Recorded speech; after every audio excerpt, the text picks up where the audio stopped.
Há 330 dias a guerra segue implacável, e os últimos acontecimentos deixam claro que o conflito não dá sinais de trégua. Nas últimas horas, Rússia e Ucrânia trocaram ataques devastadores, com drones e mísseis atingindo alvos estratégicos dos dois lados. Do lado ucraniano, instalações militares e fábricas de armamentos foram alvo de bombardeios precisos, como o complexo químico em Briansk, reduzido a escombros. Imagens mostram o local completamente destruído, com destroços espalhados por quilômetros. Outros ataques atingiram o polo industrial de Nizhny Novgorod e uma série de infraestruturas críticas, cujos detalhes ainda estão sendo apurados. Enquanto isso, as forças russas intensificaram suas ofensivas, mirando Kiev com uma chuva de mísseis e drones, além de lançar um ataque massivo contra a rede elétrica ucraniana. O objetivo é claro: paralisar o país, mergulhando cidades inteiras na escuridão. E não são apenas os ucranianos que sentem o peso da guerra. No território russo, represálias já deixaram marcas profundas, com usinas de energia danificadas e regiões inteiras sem luz. A escalada é visível, e o que antes parecia distante agora bate à porta de civis inocentes. O encontro entre Putin e Trump, que muitos esperavam como um possível caminho para negociações, foi adiado. Não é surpresa. As divergências entre as partes são abissais, e qualquer conversa de paz parece cada vez mais distante. Enquanto isso, a máquina de guerra segue seu curso, com a Rússia avançando em frentes mecanizadas e a Ucrânia resistindo com uma vantagem crucial: os drones. Estima-se que Kiev já tenha lançado mais de 25 mil drones contra alvos russos, um número que pode ser ainda maior. A superioridade tecnológica ucraniana nesse campo é inegável, e Moscou tenta, sem sucesso, conter essa ameaça. Mas a guerra não se limita ao campo de batalha. Nas regiões ocupadas, Moscou implementa políticas de expropriação, confiscando imóveis sob a justificativa de que são propriedades abandonadas. Na prática, qualquer residência cujos donos não consigam provar sua titularidade pode ser tomada e redistribuída entre militares e aliados do regime. É a velha tática dos invasores: saquear e recompensar seus apoiadores com o que não lhes pertence. Para quem acompanha os desdobramentos, é essencial apoiar fontes confiáveis. Curtidas, comentários e compartilhamentos ajudam a manter o fluxo de informações independente, especialmente em tempos de censura e bloqueios. E se você quer garantir acesso livre à internet, sem restrições, um serviço de VPN é a solução.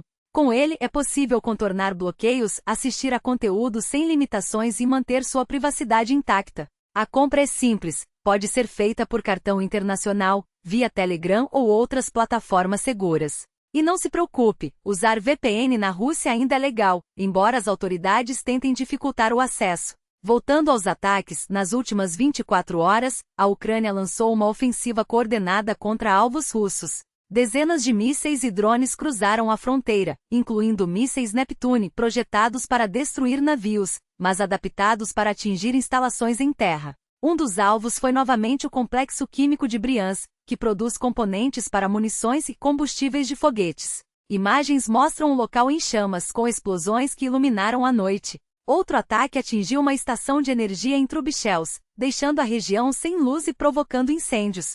Em Saransk, capital da Mordóvia, um drone foi filmado explodindo próximo ao complexo industrial local. Análises confirmaram que o alvo era uma fábrica que produz peças para máquinas e equipamentos militares. O governador da região admitiu danos a uma das instalações, mas evitou dar detalhes. O que se sabe é que o local já havia sido alvo de críticas no passado por falhas de segurança na produção de materiais explosivos. Do lado russo, os ataques não foram menos intensos. 6 mísseis atingiram Kiev, além de drones e outras munições. Os danos foram extensos: prédios residenciais destruídos, 2 mortes confirmadas e vários feridos. A capital ucraniana amanheceu com blackouts programados, e outras regiões, como Poltava e Sumy, também enfrentam cortes de energia. A ministra de Energia da Ucrânia alertou que os reparos só começarão quando a situação de segurança permitir, mas os estragos são graves. Enquanto isso, Putin insiste em discurso sobre disposição para a paz, mas suas ações falam mais alto. Destruir a infraestrutura energética de um país, atacar civis e sabotar qualquer chance de diálogo não são sinais de quem busca uma solução pacífica. A reunião entre Putin, Trump e Orbán, que muitos viam como uma luz no fim do túnel, foi cancelada, mais um sinal de que a guerra está longe de acabar. O que nos resta é acompanhar, resistir e, acima de tudo, não fechar os olhos para a realidade.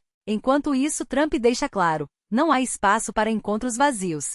A recusa de Lavrov em aceitar qualquer compromisso real, seja o congelamento da linha de frente ou a suspensão das hostilidades, expôs a verdade nua e crua. Moscou não quer paz, quer rendição. E quando o ministro russo repete como mantra que as causas profundas do conflito só serão resolvidas com a derrubada do governo ucraniano, fica evidente o jogo sujo. Afinal, o que Putin e Lavrov chamam de causas, não passa de uma cortina de fumaça para justificar a ocupação, a supressão da língua russa e a imposição de um regime fantoche. Trump, ao menos, parece ter entendido a mensagem. Não adianta sentar à mesa com quem só aceita a capitulação.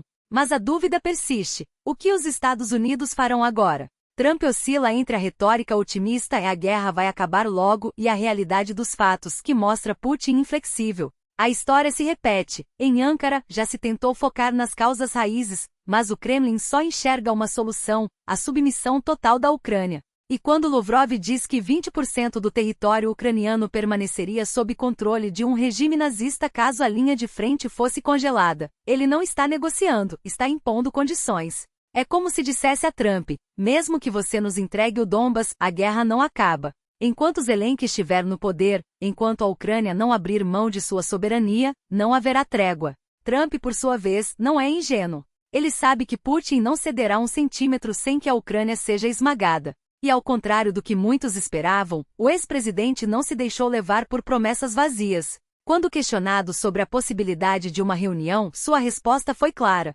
não vou perder tempo com algo que não leve a lugar nenhum. Mas, como sempre, Trump deixa a porta entreaberta. Nunca se sabe o que pode acontecer, enquanto observa os movimentos no fronte. O que ele não diz, mas todos entendem, é que a única moeda de troca que Putin respeita é a força. E nesse sentido, a decisão de Trump de autorizar ataques ucranianos a alvos russos após a última frustração em Ankara foi um recado claro: os Estados Unidos não vão recuar. A questão agora é se essa postura se manterá. Trump pode voltar a hesitar, pode tentar uma nova abordagem, pode até culpar seus assessores, como fez com Ruby, que em meio à equipe, era um dos poucos a entender a gravidade da situação.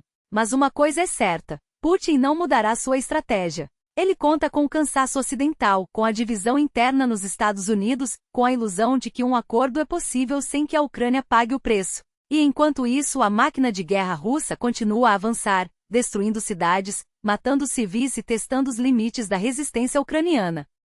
Mas há uma verdade que não pode ser ignorada: o que segura a linha de frente não são promessas de líderes estrangeiros, nem reuniões canceladas, nem discursos vazios.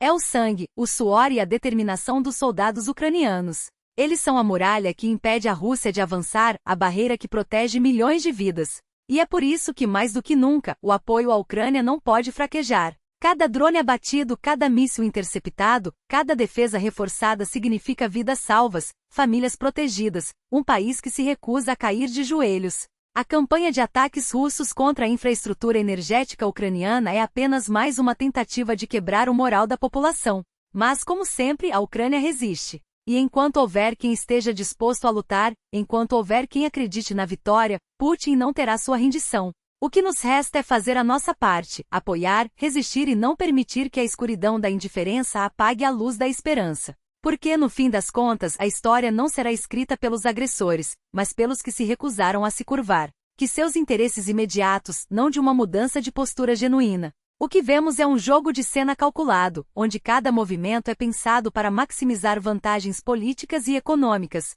mesmo que isso signifique, por vezes, parecer contraditório.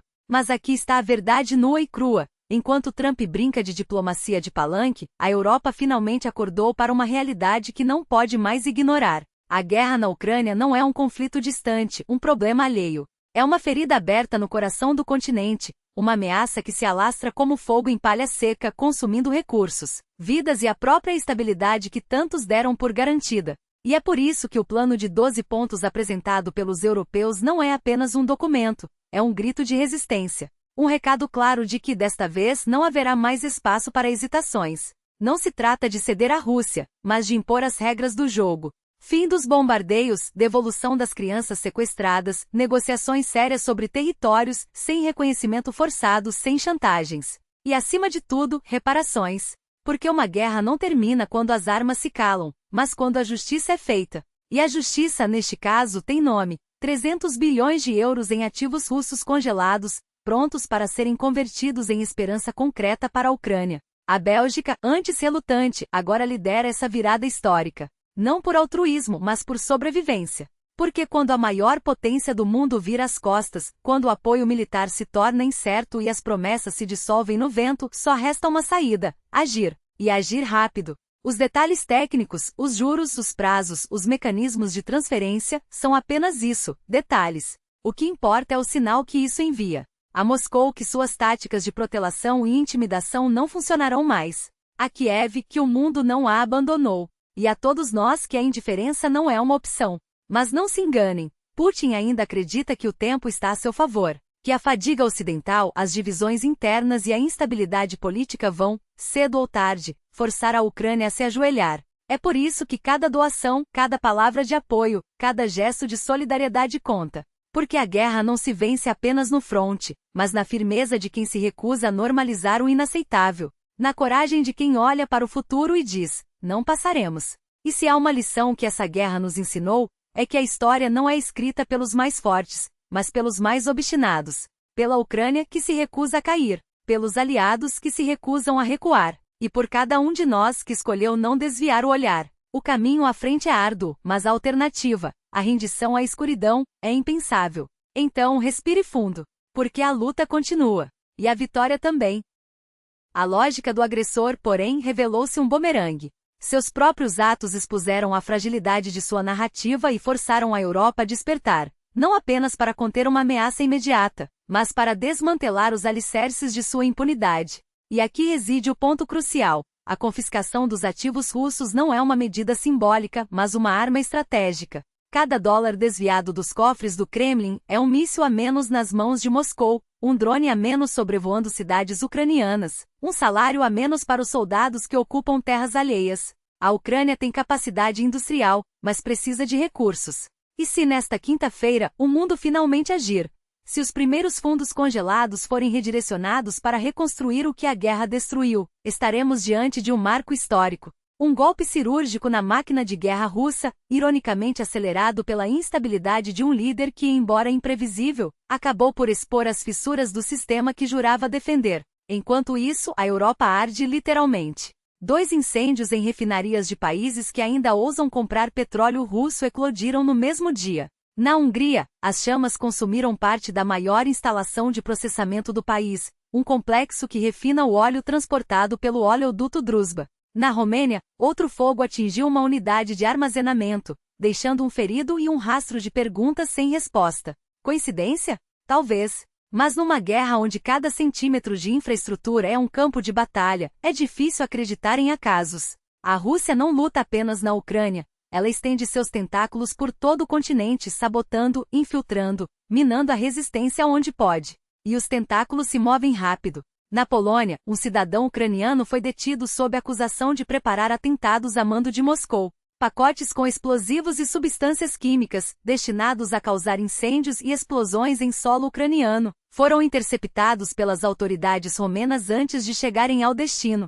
Outros 2 suspeitos, também ucranianos, foram presos na Romênia. A rede era extensa, meticulosa, e tinha um único objetivo: semear o caos. Mas a Europa não está de braços cruzados. Enquanto a Rússia tenta desestabilizar, os aliados revidam, e a Ucrânia, mais uma vez, prova que não se limita a resistir. Ela ataca. Nas profundezas do território russo, uma linha ferroviária vital para o abastecimento das tropas de ocupação foi interrompida por uma explosão. O trecho entre Pskov e São Petersburgo, essencial para a logística das forças invasoras, teve sua via danificada e um trem de carga foi atingido. As autoridades russas, em seu reflexo habitual, cortaram o sinal de internet na região, um gesto tão previsível quanto inútil. O dano, porém, já estava feito. Trens de passageiros foram desviados, comboios militares atrasados, e a cadeia de suprimentos das tropas no fronte sofreu um golpe severo. Ninguém saiu ferido, mas a mensagem foi clara: a guerra não tem fronteiras.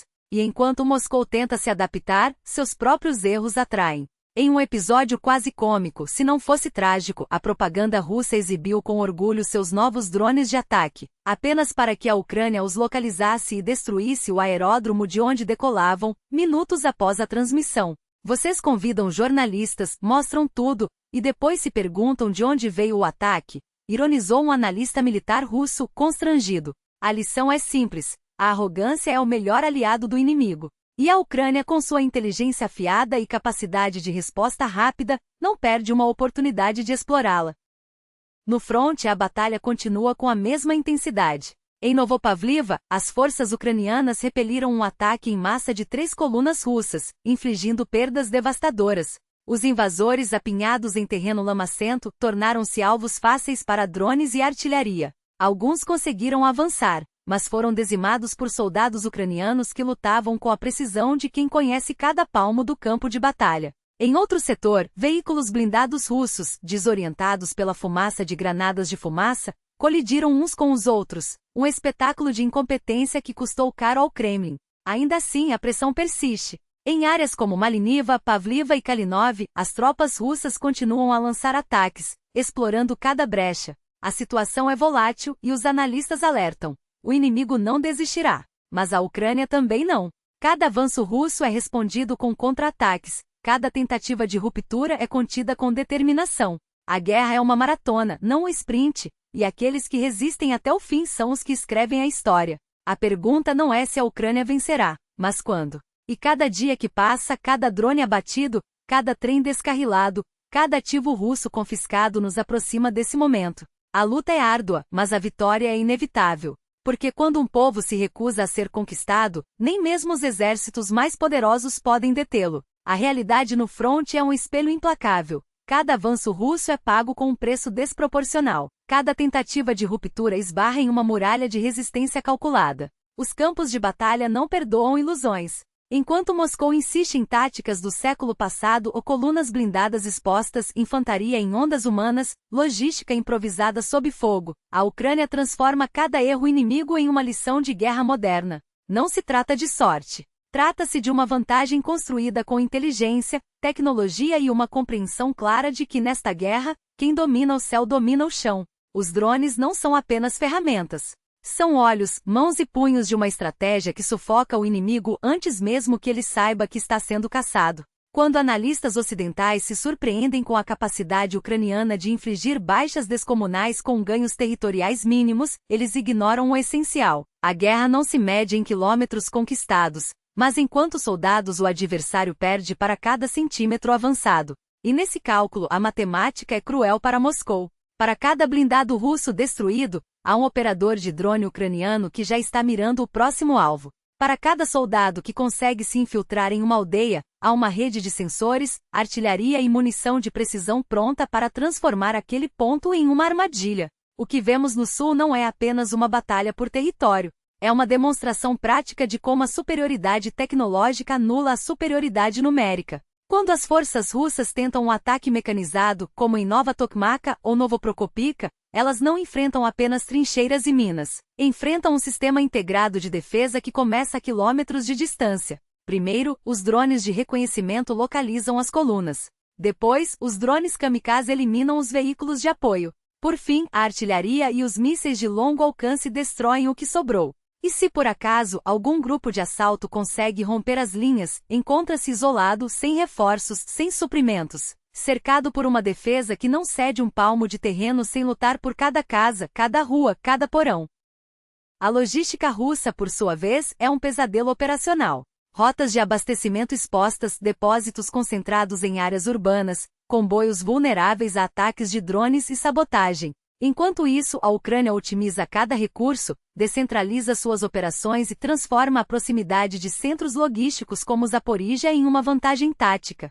Para cada drone russo que tenta atingir posições ucranianas, há dezenas de FPV ucranianos prontos para interceptá-lo. Para cada tentativa de avanço blindado, há uma rede de minas, drones e fogo de contrabateria esperando. E o mais importante, para cada soldado russo que avança, há um ucraniano que sabe que está lutando não apenas por um pedaço de terra, mas pela própria existência de seu país. O Ocidente observa tudo isso com uma mistura de fascínio e incredulidade. Como uma nação com recursos limitados consegue não apenas resistir, mas impor um ritmo de desgaste insustentável a uma potência nuclear? A resposta está na capacidade ucraniana de adaptar-se, inovar e explorar cada fraqueza do inimigo. Enquanto a Rússia insiste em repetir os mesmos erros, ataques frontais, desprezo pela logística, subestimação da guerra eletrônica, a Ucrânia transforma cada dia de luta em uma aula de guerra assimétrica. E o mais irônico? Moscou sabe disso.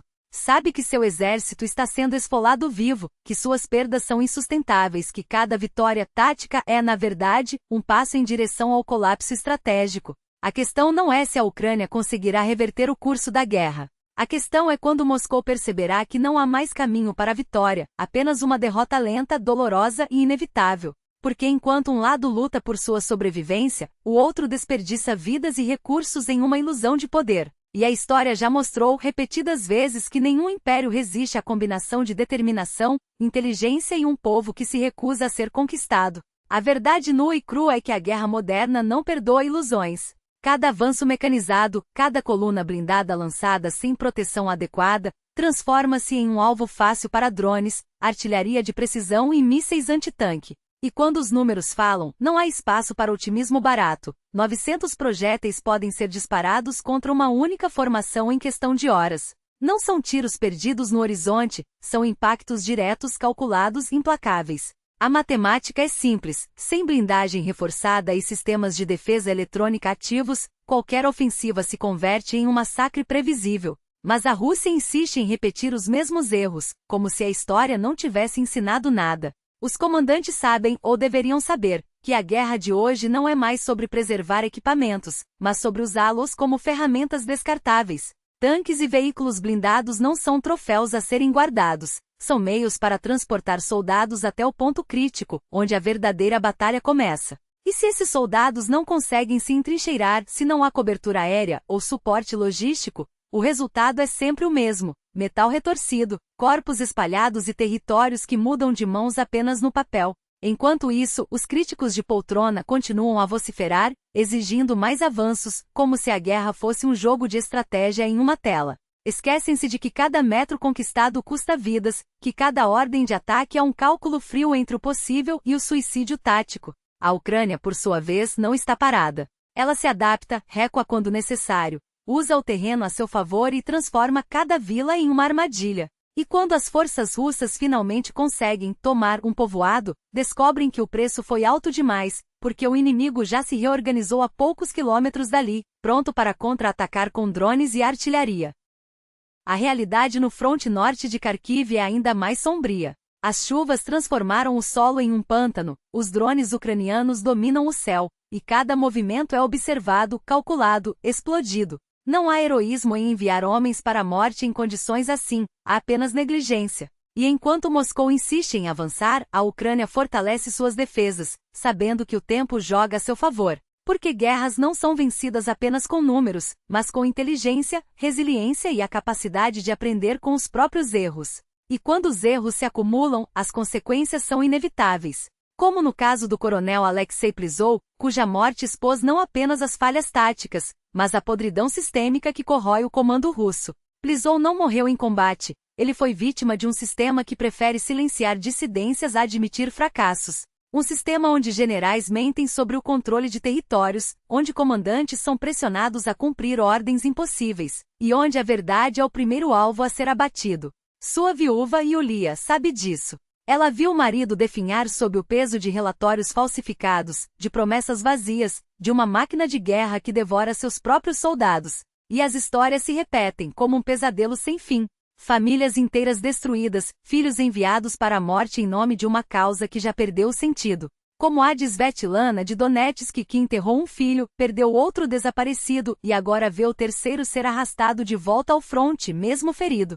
4 irmãos, 4 destinos dilacerados pela mesma guerra. Enquanto isso, em Moscou, generais celebram avanços em mapas distantes, sem se importar com os corpos que ficam para trás. A Rússia pode continuar a jogar seus homens contra as linhas ucranianas, pode continuar a queimar tanques e recursos em ofensivas sem sentido. Mas cada dia que passa, cada vida perdida, cada território conquistado e depois abandonado só reforça uma verdade incontornável. Esta guerra não será vencida com força bruta, mas com estratégia. E enquanto um lado aprende, o outro insiste em repetir os mesmos erros, até que não reste mais nada a perder. E se transformam em fantasmas de uma máquina que não perdoa. Evgeny Bouranin não é um herói. É apenas mais um número em uma estatística que cresce a cada dia, um homem que acreditou na promessa de um contrato, de um salário, de uma saída honrosa. Mas a honra, como tudo nessa guerra, é uma moeda falsa. Em dezembro de 2024, ele ainda estava vivo, mas já não era dono do próprio corpo.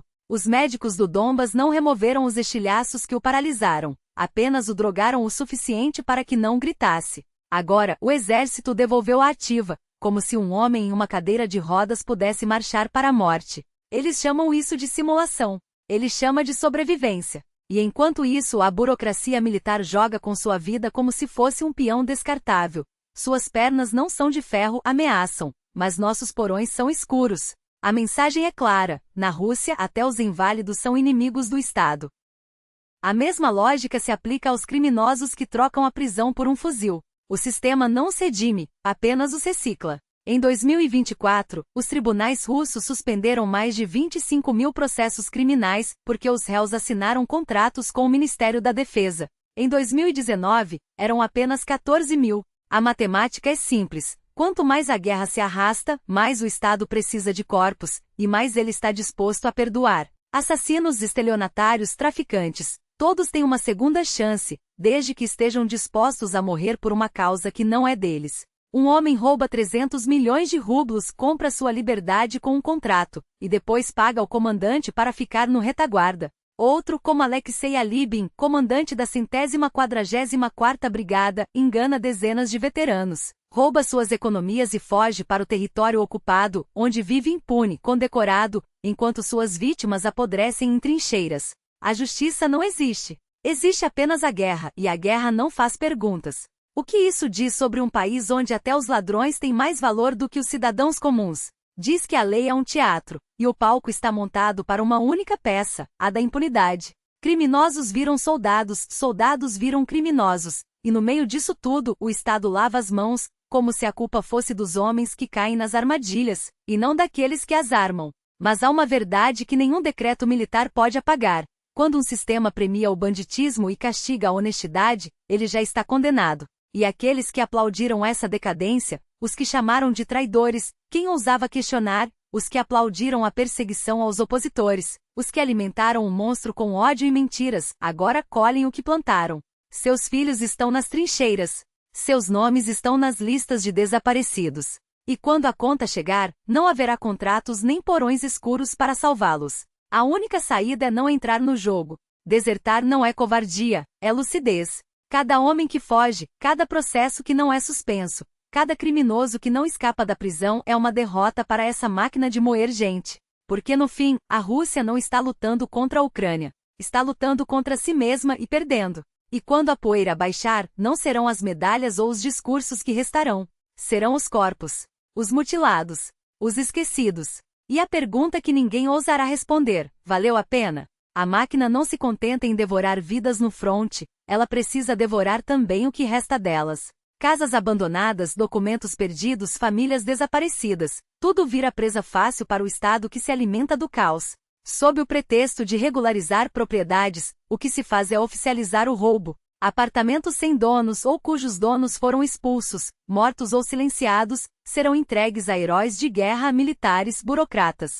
Não é redistribuição. É pilhagem com carimbo. A Rússia já confiscou milhares de imóveis na Crimeia, em Donbas, agora estende a mão para Kherson e Zaporizhia. O método é sempre o mesmo: primeiro a violência, depois a lei que a abençoa. E quem ousar questionar será chamado de traidor, mas o absurdo não para nas fronteiras ocupadas. Dentro da própria Rússia, o controle se aperta até sufocar. Uma atriz multada por chamar os mercenários do Akama de drogados que vivem em hotéis enquanto a população sofre. 30 mil rublos de punição por dizer em voz alta o que todos veem, que os guerreiros não passam de marionetes bêbadas, desfilando em carros oficiais enquanto o país afunda. O tribunal não se importou com a verdade. Importou-se apenas em calar quem a expôs. E assim, pouco a pouco, a delação se torna norma, o medo vira moeda corrente, e cada cidadão aprende a engolir as palavras antes que elas o engulam.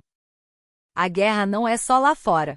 Ela já está aqui, nas ruas, nos tribunais, nas casas que deixaram de ser lares para se tornarem prêmios de consolação para os fiéis ao regime. Quando a história olhar para trás, não verá apenas campos de batalha, mas um país inteiro transformado em campo de concentração, onde até o silêncio é uma sentença. E a pergunta que ecoará não será quem venceu, mas quem sobrou? Porque no fim a única vitória possível é não deixar que eles ganhem sua alma, mesmo que para isso tenham que levar tudo mais.